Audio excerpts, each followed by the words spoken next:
वो आपको घर पढ़ने के लिए कहा था, तो घर पे तो शायद ही किसी ने पढ़ा होगा। जिनने पढ़ा होगा वे महाभाग्यशाली हैं, उन्हें कोटिशा धन्यवाद। लेकिन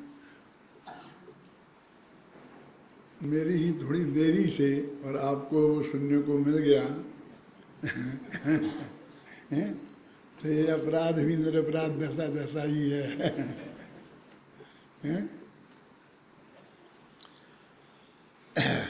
पूज्य गुरुदेव श्री का कोटेशन आपने सुना, और उससे जितनी चर्चा अपन ने अभी तक की थी उसकी आपको पुष्टि ही हुई होगी कि हमारा उद्देश्य द्रव्य प्रतिक्रमण छुड़ाना नहीं है। वो तो भाई शास्त्रों में हमारे संतों के लिए आवश्यक चीज़ बताई है रोजाना करने के लिए, और वैसे तो होता ही है ना निश्चय भी। जब वे छठवें से सातवें में जाते हैं, सातवें से छठवें में आते हैं, तो जो सबसे पहले एक बार सातवें में गए तो वो तो हुआ प्रत्याख्यान। फिर वहाँ से गिरकर छठवें में आए, है ना, तो वो तो हो गया पतन, है ना। और फिर सातवें में गए, उसका नाम है प्रतिक्रमण। इसलिए प्रतिक्रमण गलती सुधारना हो गया ना। गलती वो मिथ्यात्व संबंधी भी हो सकती है और आचरण संबंधी भी हो सकती है। कमजोरी भी तो एक गलती ही है। गलती का मतलब रोंगे ही नहीं। हम सत्य परम सत्य को जानते हों लेकिन उस परम सत्य में स्थिर रहने में असमर्थ हों और वहाँ से नीचे उतर जाएं, तो वो भी तो, उसको भी तो हम गलती ही कहते हैं, चाहे वो कमजोरी के कारण हुई है, अज्ञान के कारण नहीं हुई। अब अपने शास्त्रों में आता है कि हर अंतर मुहूर्त में मुनिराज छठवें से सातवें में, छठवें से सतवें में आते हैं। ये असली धर्म समझना हो तो किसी व्यक्ति विशेष को ध्यान में न रखकर जो शास्त्रों में मुनि धर्म का स्वरूप वर्णन है उसको हम ध्यान में रखें कि छठवें सातवें गुणस्थान की भूमिका ऐसी ही है। कोई भी दोनों में से कोई भी गुणस्थान में ये जीव अंतर मुहूर्त से अधिक नहीं रहता, नहीं रह सकता वाली भाषा अच्छी नहीं है। हर बात में मजबूरी दिखती है ना। सातवें से में नहीं रह सकना मजबूरी हो सकती है, लेकिन अब छठवें से सातवें में जाना तो मजबूरी नहीं है ना। ये उनकी सहज वृत्ति है और इसलिए हमेशा ही प्रतिक्रमण हो ही रहा ना। आप कहेंगे तो अंतर्मुहूर्त में एक दफे होगा। अरे एक दफे नहीं, जब वे सातवें से छठवें में आएंगे और वे उसी समय से फिर वो सातवें में जाने के लिए पुरुषार्थ करेंगे, तब वे मुश्किल से अंतर्मुहूर्त में सातवें में पहुंच पाएंगे। तो वो उनका लौटना जहाँ से गिरे और ऊपर जहाँ से गए वो तो प्रति समय ही हो गया ना। तो वो तो निरंतर ही रहता है, उन्हें कहाँ फुर्सत है कि नहीं। जब छठवें में आए तब तो फुर्सत है। जरा आप विचार करें हम गंभीरता से। अब आप सोचो ये समय सार कैसे लिखे गए कि यदि वो नहीं पुरुषार्थ करते तो सातवें में नहीं पहुँचते, तो मुनि की भूमिका से गिरते हैं। अब उन्हें हर अंतर मुहूर्त में सातवें में जाना ही जाना है। अब उसके बीच में जो समय मिल जाए उसमें कोई एक आध गाथा बन गई तो बन गई और नहीं बनी तो नहीं बनी है। और फिर सातवें में जाना संभाल के कहाँ रखें है? आप विचार तक उस परिस्थिति में गंभीरता से विचार करो है? समय कितना है। लेकिन वो तीन कसाय के अभाव रूप जो परिणति अंदर में विद्यमान है ना, उसमें ऊपर जाना और नीचे आना एक एकदम सहज ही है। ये हम अपने अपनी भूमिका से विचार करते हैं तो हमें पहाड़ दिखता है, हैं? और जैसे गुरुदेव फरमाते थे कि वो रुचि का जोर वो निरंतर काम करता रहता है। यहाँ गाथा भी लिखते रहते होंगे और रुचि का जोर का पुरुषार्थ भी अंदर में चलता रहता है। कहे बनारसी सहज का धंधा और वाद विवाद करे सो बंधा, खोजी जीवे और वादी मरे ये सांची कहबत है। कि पहली क्लास वाला एमए की किताबें पढ़ें तो उसे पहाड़ ही दिखेगा ना, एक एक अक्षर पढ़ना उसे कितना कठिन दिखाई देगा।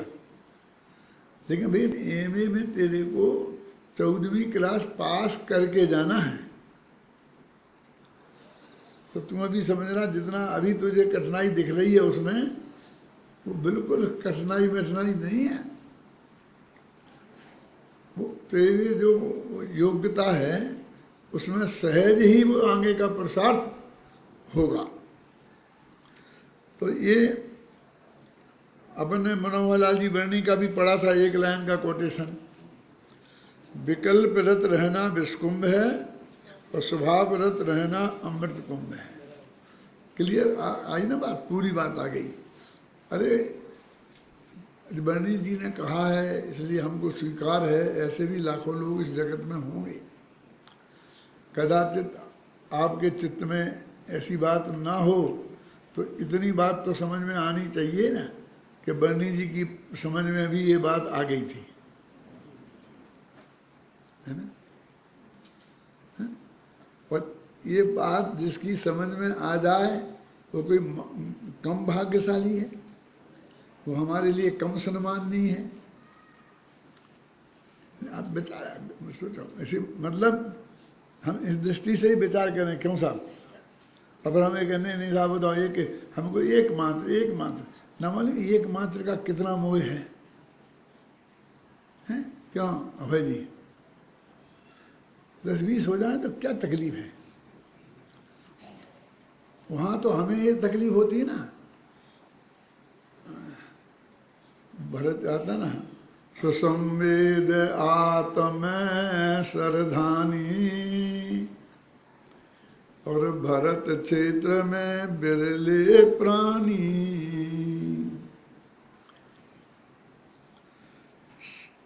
और क्या है, कली काल में दुर्लभ 5 ज्ञानार्णव में देखो 5।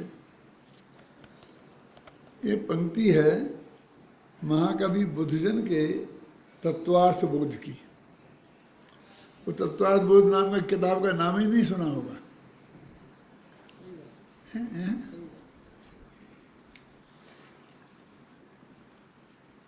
जब मैं कोई गुरुदेव का परिचय हुआ था और अशोक नगर में मुझे प्रवचन करना पड़ता था, तो वहाँ पर ये जो किताब प्रवचन में रखी थी, क्या किसका नाम क्या था? तत्वार्थ बोध। और वहाँ 2 तरह की किताबें थी मंदिर में, एक में सैकड़ों गलतियाँ थी और एक कुछ शुद्ध छपी थी। तो एक वहाँ पंडित रामलाल जी करके थे, तो उनने मुझे संकट में डालने के लिए लाइब्रेरी की चाबी उनके पास रहती थी मंदिर की, तो वे सारी जो शुद्ध छपी थी वो किताबें उन्होंने लाइब्रेरी में पैक कर दी। तो एक वो गलत छपी थी वो किताब उसमें रख दी और घर पे एक अपने रख ली, उसे पढ़ के आते और मैसेज आके वो पढ़नी पड़ती क्या। तो उसमें बहुत गलत थी, तो उसका अर्थ करना बहुत कठिन था। यदि आप लोग भी आज पढ़ेंगे उसे तो आपको भी पसीना छूटेगा। तो मैंने एक किताब और यहाँ वहाँ से खोज के अपने घर ले गया और मैं दिन में बराबर उसको स्टडी करता और पढ़ता, और जितनी गलतियाँ थी उसने अपनी बुद्धि से भूत बलि पशुतंत्र का काम किया, उसे सुधारता मैं अपने खुद, है? और सुधारता और फिर वहाँ जाके शुद्ध पड़ता। तो पंडित जी को मेरी तरफ देखते थे, उनको बहुत आश्चर्य होता था। उनने जो मेरे को धर्म संकट में डालने के लिए काम किया था, उसी से उनके चित्त में मेरी महिमा बढ़ गई। उसी की ये पंक्तियां हैं। अब फिर पढ़ता हूँ। स्वसंवेद आत्म सरधानी। अब अर्थ सोचना, ये कोई गलत नहीं है मैं जो बोल रहा हूँ। भरत क्षेत्र में बिरले प्राणी, पर कली काल में दुर्लभ 5, ज्ञानारणम में देखो बात। कि स्वसंवेद आत्म सरदानी माने सम्यक दृष्टि, आत्मानुभवी सम्यक दृष्टि जीव भरत क्षेत्र में बहुत बिरले हैं। और कली काल में माने इस पंचम काल में तो मुश्किल से 5 होंगे बस। और तुम्हें मेरी बात पे भरोसा ना हो तो ज्ञान आड़व को मैं बाँच के देखो। जब मैंने मोक्षमार्ग प्रकाशक का वो वंश नहीं पढ़ा था, जिसमें उन्होंने इस बात का खुलासा किया है, टोडरमल जी को भी ये बात खटकी थी कि ये सही नहीं है ना, है ना, लिखा ना प्रश्नोत्तर। अब आप लोगों को जितने स्वाध्याय किया होगा आ गया होगा, मोदी तुम्हें तो आ ही गया होगा। क्या लिखा बताओ? कोई बात नहीं, मन में ही सोचो, हैं? अल्प समय में ऐसा अर्थ उन्होंने किया है। कैसे किया, कहाँ किया? तो ये एक बात तो सिद्ध होती है ना कि बुद्धजन जी टोडरमल जी के पहले के थे, क्योंकि उनने ये तत्वार्थ बोध पढ़ा था,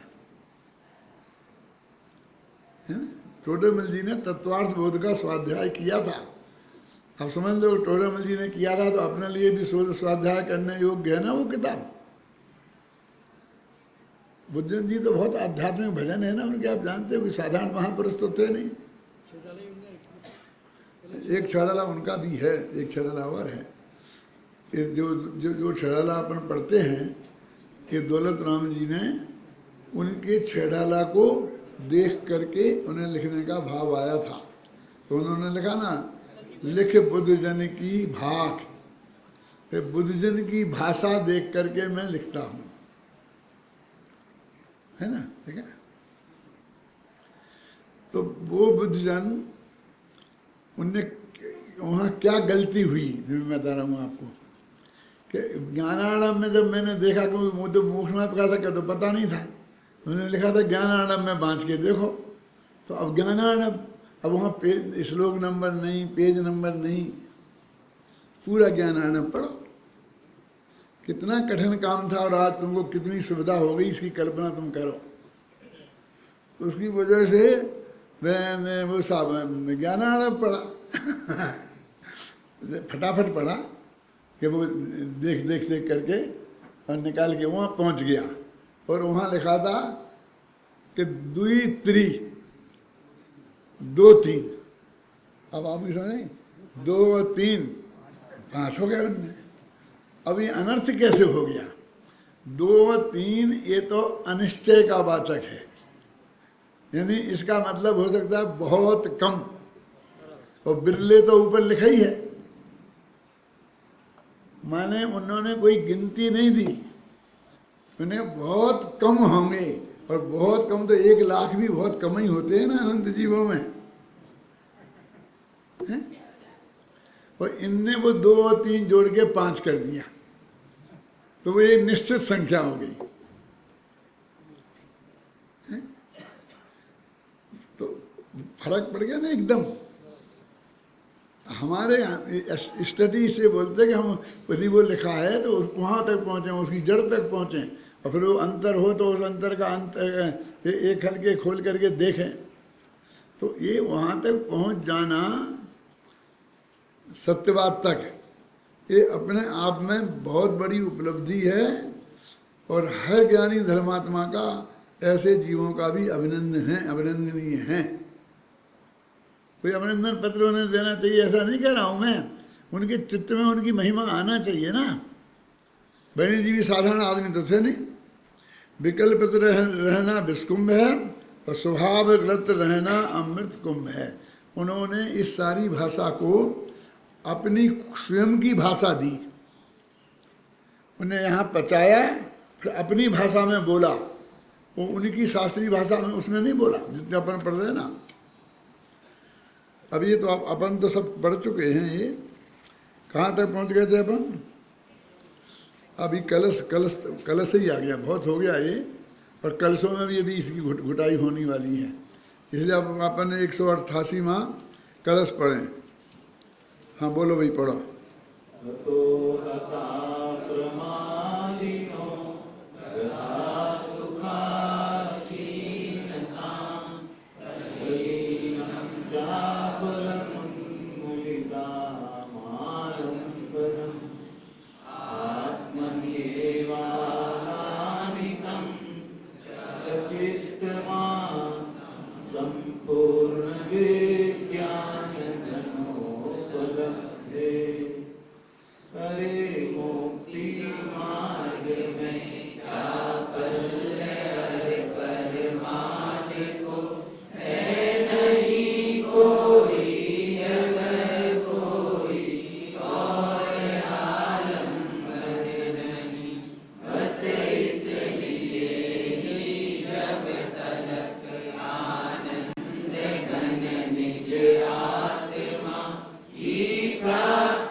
संस्कृत छंद में तीसरी पंक्ति के अंत में है ना, चित्त माँ संपूर्ण। क्यों? अभी अभय जी ने पढ़ा ना बहुत अच्छी तरह से, आपने सुना होगा, देखा? कौन सी क्लास में पढ़ते हो? कुछ महाविद्यालय में कोई पढ़े हो ना? नहीं पढ़े? कनिष्ठ में हो तो चित्त माँ और क्या है? संपूर्ण। ये चित्त माँ संपूर्ण नहीं है, ये चित्तम। जल्दी करता है, ज्यादा बुद्धिमान मत बन, अभी 4 साल और पढ़ना है। चित्तम असंपूर्ण, आ मर्यादा के अर्थ में है ना? आप समझे? तो ये कह रहे हैं कि इस जगत में 2 बातों को तो कोई स्थान है नहीं। कौन कौन सी? प्रमाद को और चपलता को। क्या? इन 2 चीजों को जगत में कोई जगह नहीं है। देखो ना, देखो, अरे मुक्ति मार्ग में साफल्य अर परमाद को,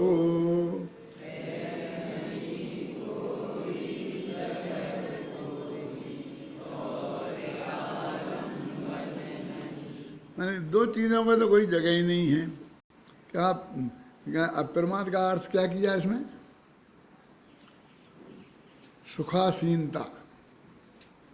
बस, अजगर करे न चाकरी और पंछी करे न काम, दास मलू का कह गए सबके दाता राम। आज पड़े रहना मस्त, हम तो मौज मस्ती आराम से रहते हैं। 2 टाइम खाया, 2 टाइम चाय पी और बस पड़े रहते हैं। बस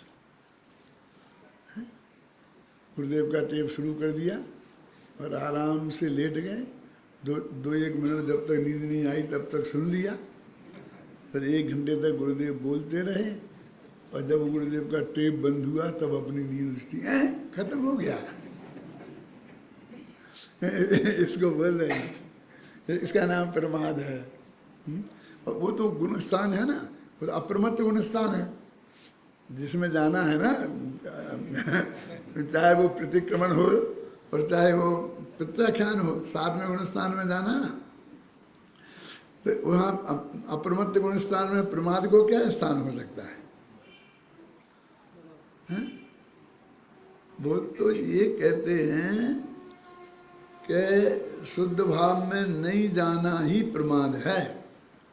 संपूर्ण प्रकार का शुभ भाव और संपूर्ण प्रकार का अशुभ भाव सब प्रमाद है। और उसके पहले की जो सारी दौड़ धूप है ना, तुम एकदम उग्र प्रसाद जैसे तुम मान के बैठे हो, ऐसा करो ये शुभ भाव, ये सब प्रमाद है ना। सुखासीनता माने जहाँ सुख है ही नहीं उसमें सुख का अनुभव करना, ये सबसे बड़ा प्रमाद है। कहते हैं अब ये न चपलता हो, प्रमाद को तो कोई जगह नहीं। अब वो क्या कहते हैं, जैसे ऐसे आलस पड़ रहा है ऐसे प्रमाद बोलते हैं। और खूब चंचल यहाँ वहाँ से दौड़ धूप करे तो उसे चापल्य बोलते हैं। तो वे कहते हैं दोनों ही प्रमाद ही के लक्षण हैं। एक मुनिराज आत्मा का ध्यान कर रहे हैं, वे अप्रमादी हैं, और जो उपदेश दे रहे हैं, समय साल लिख रहे हैं, वे सब प्रमादी हैं। बोलो हैं? अब उसको ये दो समझ लो तुम, प्रमाद और चपलता, अब दो ही चीजें हैं। तो तुम्हें समय साल लिखने को चाहे प्रमाद में गिन लो, चाहे चपलता में गिन लो, चाहे दोनों ही में गिन लो। क्या क्या कह रहे हैं, ये चपलता है भाई साहब। यदि सो गए होते प्रमाद में तो समय साल नहीं लिखा जाता है? वो कहते हैं देखो अभी और जगत में जब इनको तो कोई जगह नहीं है तो बिल्कुल अत्यंत सावधान रहो, ऐसा अर्थ हो गया ना। ना प्रमाद हो ना चपलता हो। जिसको प्रमाद नहीं होता है वो दौड़ धूप करता है, दौड़ धूप भी नहीं है और आलस भी नहीं है, तो फिर क्या करे वो। तो वो कहते हैं कि और कोई ठिकाना नहीं जगत में ऐसे जीव को। तो बस इसलिए ही जब तलक आनंद घन निज आत्मा की प्राप्ति ना हो, यहाँ लगाओ कोमा, तब तलक तुम्हें नित्य ध्याओ आत्मा। छंद के अनुरोध से जो कोमा फुल स्टॉप लगाए जाते हैं वो अलग होते हैं, और अर्थ के अनुरोध से लगाए जाते हैं वो अलग होते हैं। इसलिए मैंने अपने छंदों में कहीं कोमा लगाया नहीं हो। फुल स्टॉप तो झकमार के लगाना ही पड़ता है जहाँ आ जाता है ना। कोमा नहीं लगाया, क्यों कि वो उल्टे अर्थ समझने में बाधक बनते हैं। और जो छंद पढ़ता होगा वो कोमा लगाए बिना भी आसानी से अच्छी तरह पढ़ लेगा। देखो इसे पढ़ो ना, अरे मुक्ति मार्ग में चापल्य और प्रमाद को है नहीं कोई जगह, और कोई आलम्बन नहीं। बस इसलिए ही जब तलक आनंद घन निज आत्मा की प्राप्ति ना हो, तब तलक तुम नित्य ध्याओ। गद्य में पढ़ लो चाहे पद्य में, एक गद्य जैसा पद्य है। गद्य जैसा पद्य माने जिसमें अन्वय नहीं लगाना पड़े, किसी शब्द को आगे पीछे नहीं करना पड़े, बस सीधा ही का सीधा। ये बहुत अच्छा माना जाता है। ये पांडे राजमल जी पंचाध्यायी के लेखक इसीलिए बहुत प्रसिद्ध हैं। उनका सारा पद्य ऐसा गद्य जैसा ही है। न्याय शास्त्र में पद्य लिखना बहुत कठिन है। यदि एवं चेद एवं साथ एवं चेद एवं साथ, यदि ऐसा मानोगे तो ऐसा हो जाएगा, ऐसा मानोगे तो ऐसा हो जाएगा। अब इसको कविता में कैसे लिखें?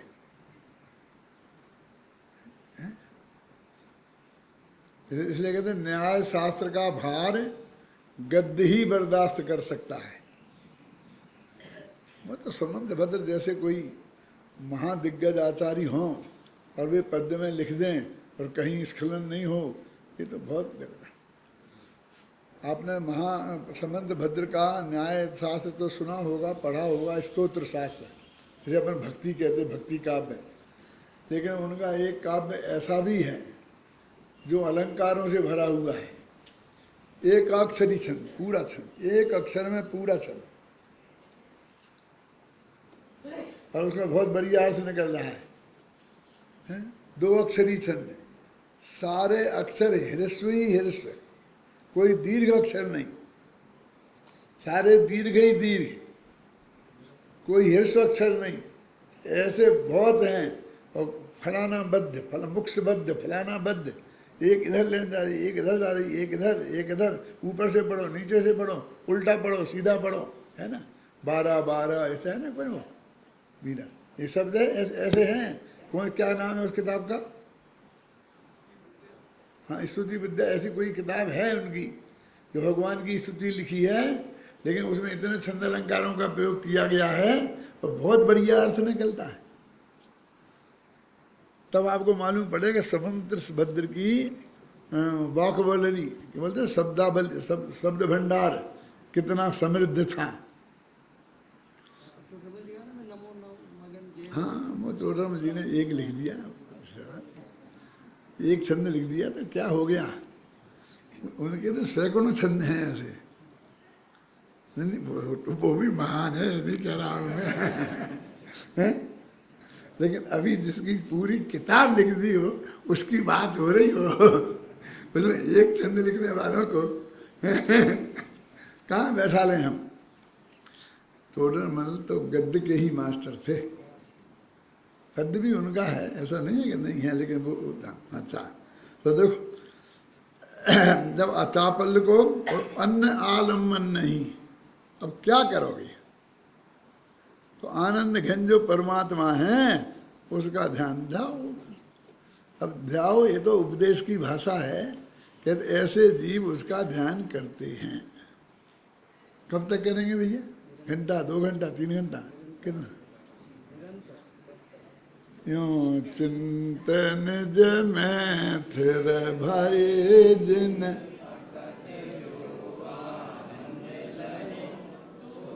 इंद्रना,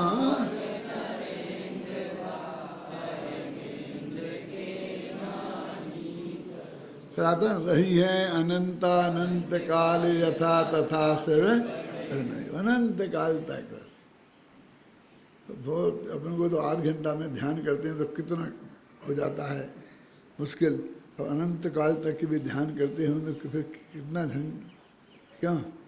अरे क्या ध्यान करते क्या है, ध्यान होता है।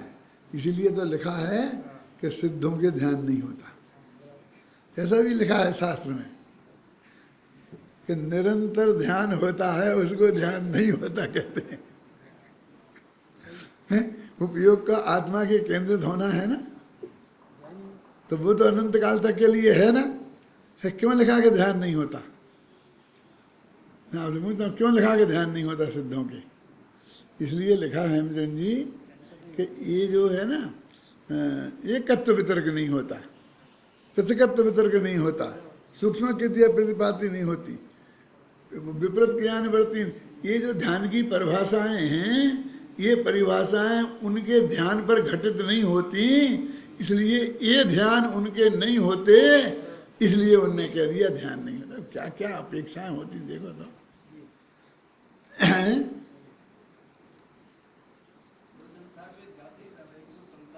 हाँ हाँ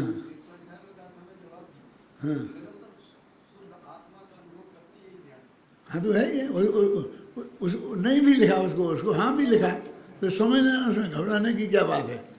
यदि एक दफे अच्छी तरीके से नए चक्र पढ़ लो तो सारे संकट खड़े हो जाए, खत्म हो जाए हैं। लेकिन आत्मकल्याण तो समय सार पढ़ने से होगा, नए चक्र पढ़ने से तो होगा नहीं। कि बात तो सच्ची है, लेकिन समय सार समझ में नए चक्र पढ़ने से आएगा। नए चक्रकाल ने लिखा ना, मान ली धवल ने कि मैं कुंद आदि आचार्यों के ग्रंथों के का सार लेके ये नए चक्र बना रहा हूँ, ऐसा लिखा है, लिखा हाँ, लिखा शब्द है, वो संस्कृत शब्द बोल रहे हैं हेमचंद जी। तात्पर्य यह है, पेज नंबर 191 सबसे ऊपर, तात्पर्य यह है कि द्रव्य प्रक्रमण आदि को निश्चय से बंध का कारण बताकर उनका निषेध कर दिया गया है। अब वहाँ ये भी कह दिया कि हम निषेध नहीं कर रहे, और फिर यहाँ निष्कर्ष में लिख दिया कि निषेध कर दिया। माने हम निषेध नहीं कर रहे का अर्थ क्या है?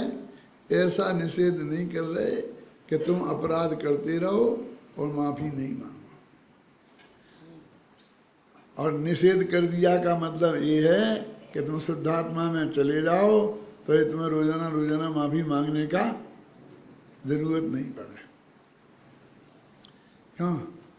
अपन अपने बोलते हैं ना शांति जी कि देखो मेरे पास द्वारा मत आना, कि साहब मैं तो अभी भी कहाँ आपके पास आया हूँ, ये शांति जी पकड़ के लाए हैं कि चलो दादा के पास है। क्यों? अनेकांत पकड़ के लाया है।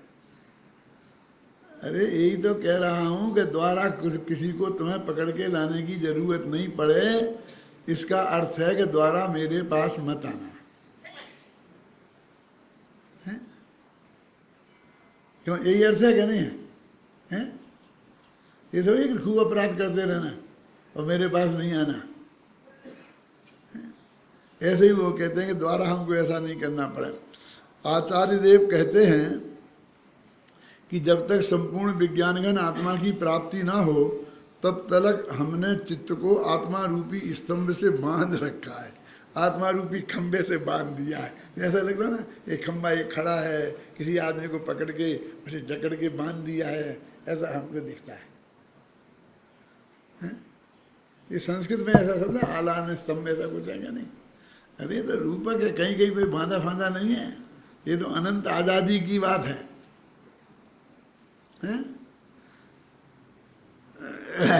इस प्रकार इस कलश में यही कहा गया है कि व्यवहार के विकल्पों में ना उलझो, जब तक आत्मा की प्राप्ति ना हो जावे तब तक अपने चित्त को क्रियाकांड में मत उलझाओ, प्रमादी ना बनो, संपूर्ण सामर्थ्य से आत्मा के सन्मुख रहो। ये निष्कर्ष है सब पूरा, जितना अपन ने अभी तक पढ़ा। कहाँ से पढ़ा अपन ने अभी? वो गाथा शुरू हुई थी ना, जब जहाँ से वो अपराध की बाद में गाथा आई थी ना, वो उक्त कलश का स्वामी जी ये है, जब कल मैं लेटा हूँ तो ये पढ़ लेना है। उक्त अन्नकार पेज नंबर 192।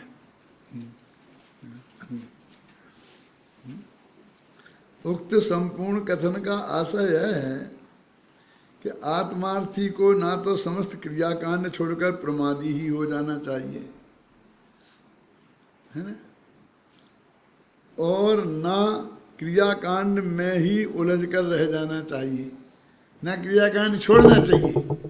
देखो, क्योंकि फिर वो प्रमादी हो जाएगा।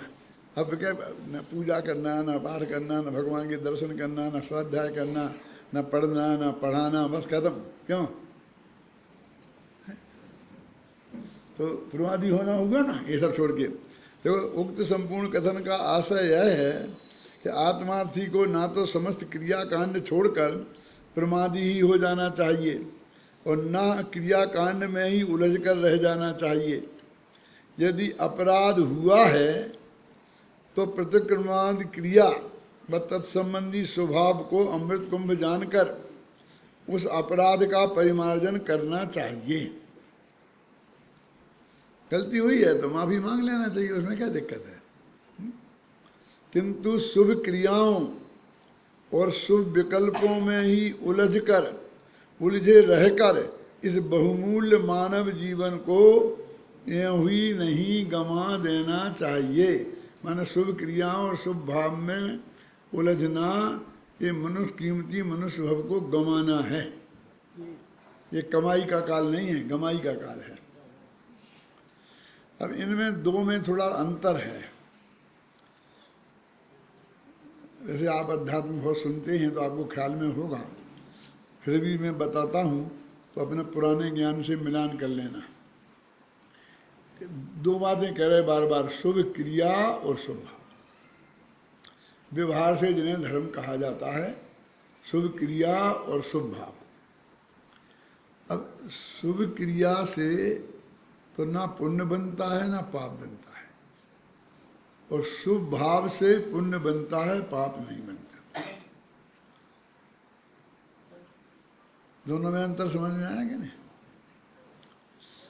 शुभ क्रिया का तो कुछ भी फल नहीं है, जीरो ही नहीं है। तुमने 50 किलो चावल इस थाली से इस थाली में ट्रांसफर कर दिए हों मुँह से ओंगरी बोल बोल के, तो कुछ भी पुण्य पाप बनने वाला नहीं है। क्या ठीक है, ये बहुत कठोर सत्य है, हैं? और योग क्रिया जो देह की क्रिया है वो सब में, सब बिल्कुल बिल्कुल निरर्थक है, घबराना नहीं। और तुमको जो व्यायाम करना है ना, तो हेमचंद्र तुम उनके कमरे पे करते रहना, मेरा समय खराब मत करना मेरे पास आके। क्या उससे रंच मात्र भी बंध नहीं होता, क्योंकि वो परद्रव्य की क्रिया है। ये आप समझ लेना। और शुभ भाव चूंकि आत्मा का परिणाम है, इसलिए उससे तो कुछ ना कुछ होगा अवश्य। तो बंद होगा तो पाप बंद तो कैसे होगा, पुण्य नहीं बंद होगा। है? देखो कहा दोनों को है, लेकिन शुभ क्रिया को कहा निमित्त की अपेक्षा और शुभ भाव को कहा सहचारी की अपेक्षा, है ना। टोला में लिखा ना, मोक्ष मार्ग तो है नहीं, मोक्ष मार्ग का निमित्त या सहचारी है, उसे उपचार से मोक्ष मार्ग कहना वो व्यवहार मोक्ष मार्ग है। इन दोनों को ही हम सामायिक कहेंगे क्या? ऐसा ऐसा ऐसा करके बैठा होगा ना, रीढ़ की हड्डी सीधी करके आंखें बंद करके ऐसे एकदम, इसको भी सामायिक कहेंगे। और उस वक्त नमोकार मंत्र जपोगे ना, उसको भी सामायिक कहेंगे। अब आप समझ रहे, हम दोनों को ही कहेंगे, लेकिन इसमें तुम पक्का समझ लेना कि बंध का अभाव तो होने ही वाला नहीं है। ये जरा कोमल शब्द हैं, क्यों मोदी, और कठोर शब्दों में कह दो ना, क्या क्या कहा है, बोलो वाक्य बोलो। हाँ हाँ, बंद का ये तो जरा सीधा शब्द है, और उसमें रंच मात्र भी धर्म नहीं है। ये इतना में तो उबल जाते हैं आदमी, हैं? ये तो समझ लो कि हमारे पुण्य के वजह से इनकी कसाई इतनी मंद है कि हम सुरक्षित हैं। समझ गए? क्या करे, शुभ क्रिया में तो अब ना पुण्य है ना पाप है ना धर्म है, कुछ नहीं है, तो बिल्कुल निरर्थक है वो। और अब वो जो शुभ भाव हुआ उसमें पुण्य बनेगा, पाप नहीं बनेगा, पुण्य बनेगा। इसको लाभ मानते हो तो लाभ हो, और यदि इसको लाभ नहीं मानते हो, बंद है, तो नुकसान है। ऐसी बात है। अब अभी इतना जिसका कुछ भी नहीं है पवन, तो इतनी जगह कैसे मिल गई इसकी? क्योंकि ये उसकी सहचारी है, वो शुभ भाव की सहचारी है। आप समझे ना, ये क्रिया उसके साथ बंधी हुई है, ये दोनों एक साथ ही होते हैं, हैं? एक हम जब बचपन में थे, दादा को याद होगा, तो द्रव्य पूजा और भाव पूजा की बहुत चर्चा चलती थी। तो भाव पूजा के नाम पर पंडितों ने कुछ कुछ पूजने बनाई थी, और जो हम उस समय पढ़ते थे, और हम उसे भाव पूजन समझ के पढ़ते थे। खासकर सिद्ध पूजन में थी द्रव्य पूजा और भाव पूजा। क्या थी भाव पूजा? निज मनो मनि भाजन धारे, ये पढ़ते थे। तो उसमें क्या है कि मेरा मन ही बर्तन है, उसी मन के ही बर्तन में मैंने भगवान की भक्ति रूपी भाव रूपी जल को धारण कर लिया, अब मैं उस जल से आपकी पूजन करता। मैंने वो भाव पूजा करते ना, तो मैंने वो द्रव्य नहीं चढ़ाए, और भाव ही भाव, तो उसमें द्रव्य नहीं चढ़ाई जाती थी। भावाष्टक पूजा को, भावाष्टक माने 8 चंद होते हैं ना, जल चंदन रखते थे, भावाष्टक और द्रव्याष्टक ऐसा छपा रहता था जिनवाणी में, इसलिए वो कह रहे हैं भावाष्टक पूजा और द्रव्याष्टक पूजा। फिर एक ग्रुप और आगे बढ़ा, उसके आगे का मैंने सुना, तुम जल्दी मत करो। वो कैसा ग्रुप था कि वो कहता है कि मैं हे भगवान तुम्हें पानी नहीं चढ़ाता। क्यों? कि पानी पवित्र कैसे हो सकता है?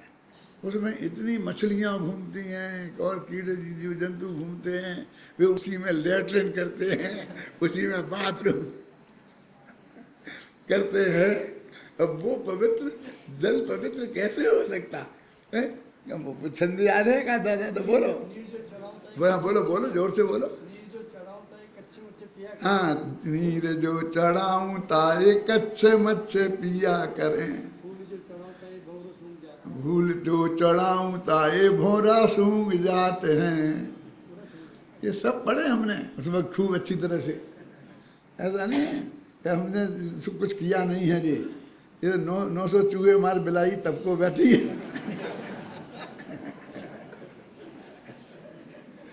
ये सब करके छोड़ा कहाँ है अभी? मैंने इसका हमने हर एक चीज की बहुत डीप स्टडी की है। तो बोले हाँ भाई ये चीज अच्छी है, जल के तरह से इसमें चंदन में हर एक में ऐसी ऐसी बात आई ना। तो दो तरह की होगी ना भाव पूजन। अब फिर आई भाई भावों में। तो अब जब हमने जब बाल बोध पाठमालाएँ लिखी आज से 40 साल 45 साल पहले, तब ये सारी व्यायाम हम कर चुके थे राजेंद्र बाबू।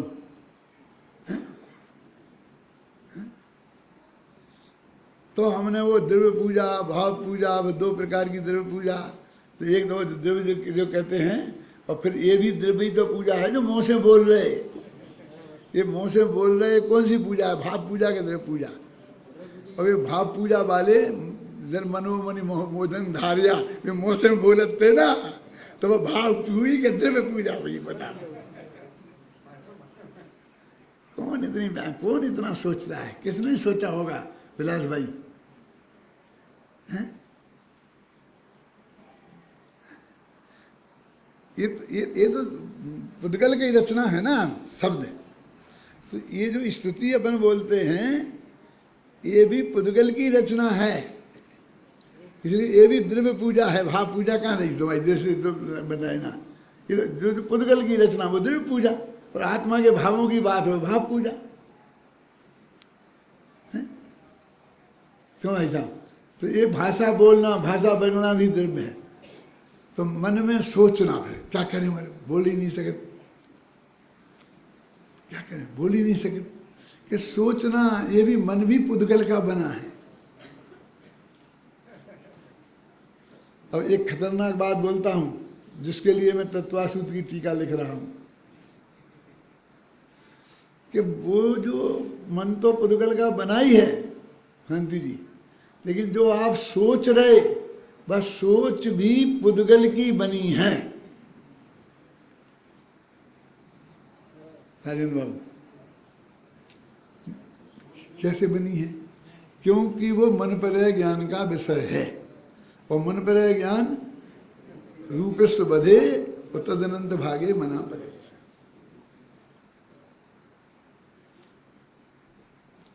अभी लोगों को ख्याल नहीं है, हमारे बड़े बड़े पंडितों को ख्याल नहीं थी।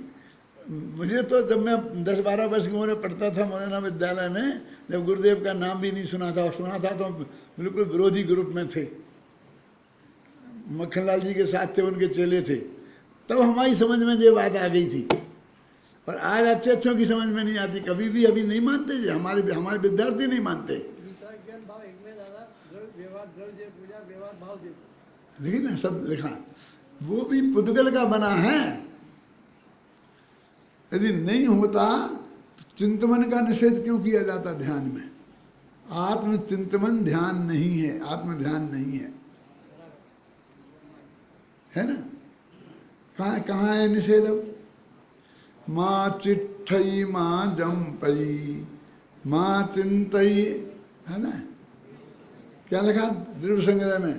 कि माँ चिट्ठई, कोई चेष्टा मत करो, मन शारीरिक चेष्टा, और माँ जपई माने कुछ बोलो मत, और माँ चिंतई और सोचो मत। बोलो नहीं सोचो नहीं, ये मैंने इसका पद्यानुवाद किया है, द्रव्य संग्रह का पद्यानुवाद भी मैंने किया है। ध्यान तो उसे कहते हैं जिसमें क्लियर शब्दों में लिखा कि माँ चिट्ठई, माँ जमपई, माँ चिंतई, ऐसा सोचो, ऐसा सोचो, ऐसा सोचो। तो सोच सोच के ध्यान होता है क्या? सोचना बंद करो भले आदमी। अब हमने उसे सोचने को भाव में ले लिया, ख्याल में है ना? ऐसा शुभ भाव कि कहाँ कहाँ तक जाकर के वो जो चैतन्य का विकार है, अभय कुमार जी, सारत्र मोहन जी का विकार है, वो भाव है, उसको भाव में ले जाएंगे हम। ये सब द्रव्य में जाता है। दादा ने जो द्रव्य पूजन वो लिखी ना, कौन सी किताब, द्रव्य पूजन रहस्य, उसमें ये सब द्रव्य पूजन क्या क्या है ये सब दिया है। अकेले एक गोला यहाँ से वहाँ चढ़ाना उसका नाम ही द्रव्य पूजन नहीं है, वो तो बहुत स्थूल है। उसमें तो तेरा है ही क्या। और अब तो हम इतने बीतरागी हो गए हैं, मंदिर में जाएंगे, मंदिर के जल से नहाएंगे, मंदिर का धोती दुपट्टा पहनेंगे, मंदिर में रखी द्रव्य उठाएंगे, मंदिर के नौकर से उस द्रव्य को धुलाएंगे पुजारी से। अब उसमें तेरे बाप का क्या है? हैं? और फिर वहाँ इस थाली का इस्तेमाल इस थाली में रखेगी, फिर बेचारा वो मंदिर का कर्मचारी उठाएगा, फिर सफाई करेगा। यदि होगी तो उनकी होगी, तेरी क्या है इसमें? कहना नहीं साहब, मैं हर महीना 5 रुपए की रसीद कटा लेता हूँ पूजन फंड में। अरे 5 रुपए की 3 बादामें आती हैं, तो दिन में 6 बादामें चढ़ाता है।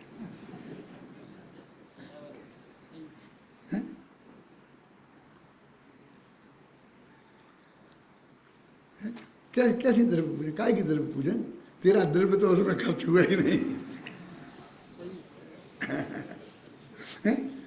हम तो बहुत सुकुमार हैं, सारे सबसे हमने सारी सुविधाएं जुटा ली। अरे हम तो उन दिन वे दिन भी देखे हैं कि हम अपने घर से नहाकर, घर का धोता दुपट्टा पहन के घर से द्रव्य ले जा करके ले जाते थे और मंदिर में जल से उस द्रव्य को धोते थे और फिर उस द्रव्य से भगवान की पूजा करते थे। और भगवान के मंदिर पूजन की थाली भी खुद मांजते थे और मंदिर में रखे आते हैं। मंदिर की झाड़ू भी माली को नहीं लगाने देते, बेदी की तो खुद लगाते ही थे। भगवान की झाड़ू लगाना तो कैसे कह सकते हैं, मतलब प्रचार करते ही थे। फिर बेदी की झाड़ू लगाते थे और मंदिर की भी लगाते थे। अपने 7 साल और 8 साल की उम्र में हमारे गांव में नंबर बंधे थे कि किस दिन किस घर की महिलाएं मंदिर के बर्तन मांजेंगी, तो हमारा नंबर आता था गुरुवार को। हैं? हाँ, वो सब काम के लिए वो बारी बारी से मान लिया था। उतना शुद्ध तेरा पंथ मानने वाले हैं हम तो। टोडामल जी के आगे गुमानी पंथ वाले हैं, गुमानी राम के हैं। हाँ, कहाँ हैं भैया? अभी यहाँ तक आ गए ना, यात्रा प्रतिक्रमण में 85 काय की। चलो पेज नंबर बदल गया ना, 152 स्वामी जी का तो हो गया। अपन नीचे पढ़े थे, उक्त संपूर्ण कथन का आशय यह है कि आत्मार्थी को न तो समस्त क्रियाकांड को छोड़कर प्रमादी ही हो जाना चाहिए और न क्रियाकांड में ही उलझ कर रह जाना चाहिए। यदि अपराध हुआ है तो प्रतिक्रमणादि क्रिया व तत्संबंधी स्वभाव को अमृत कुंभ जान कर उस अपराध का परिमार्जन करना चाहिए। किंतु शुभ क्रियाओं और शुभ विकल्पों में ही उलझे रहकर इस बहुमूल्य मानव जीवन को यूं ही नहीं गंवा देना चाहिए। उसमें कुछ और करना है। हमें ये मनुष्य भाव कुछ और करने के लिए मिला है, पुण्य कमाने के लिए मिला है। सबसे बड़ा पुण्य क्या है बोलो? कि करोड़पति घर में पैदा हो जाना। ये सारी बढ़िया कह चांदी की चम्मच में, क्या बोलते तुम्हारी अंग्रेजी में? Silver spoon. हाँ, मोर बोर्न विद सिल्वर स्पून। अरे चक्रवर्ती भरत के 900 से ज़्यादा बेटे कौन थे मालूम? ये लटें थीं, और वही भरत चक्रवर्ती के हाथी के पैर के नीचे आके मर गई थीं। वे लटें भरत चक्रवर्ती के बेटे हुए थे। भरत चक्रवर्ती के बेटे का पैदा होने का पुण्य तो उनने लटों ने कमा लिया था। क्यों? ऐसा पुण्य कमाने के लिए तुमने मनुष्य लिया है। क्यों? भरत चक्रवर्ती के यहाँ पैदा होने का नहीं अकेला, ऋषभदेव के समूह शरण में बचपन में ही उपस्थित होने का पुण्य भी उसी पर्याय में कमाया था। क्यों? और दीक्षा लेने का भाव वो वर्तमान पर्याय में किया था, समझ लो। तो हमारा ये मनुष्य भव, गुरुदेव की भाषा में कहें तो भव का अभाव करने के लिए है, भव बढ़ाने के लिए नहीं। भूमिका अनुसार यथा योग प्रतिक्रमण आदि तो होंगे ही, उनका निषेध नहीं हो, वो तो भूमिका अनुसार होते रहेंगे, मना कौन कर रहा है। तो भी उनमें उपादेय बुद्धि नहीं होना चाहिए, क्योंकि उपादेय तो एकमात्र वह शुद्धोपयोग रूप अप्रतिक्रमण ही है, क्यों जिसे निश्चय प्रतिक्रमण भी कहते हैं। विगत गाथाओं में प्रतिक्रमणादि को विषकुंभ और अप्रतिक्रमणादि को अमृत कुंभ कहा है। उक्त कथन का मर्म न समझ पाने के कारण कोई व्यक्ति प्रतिक्रमणादि को छोड़कर प्रमादी न हो जाए, इस भावना से आगामी कलश में सावधान करते हुए आचार्य अमृतचंद लिखते हैं। कल करेंगे इसकी बात।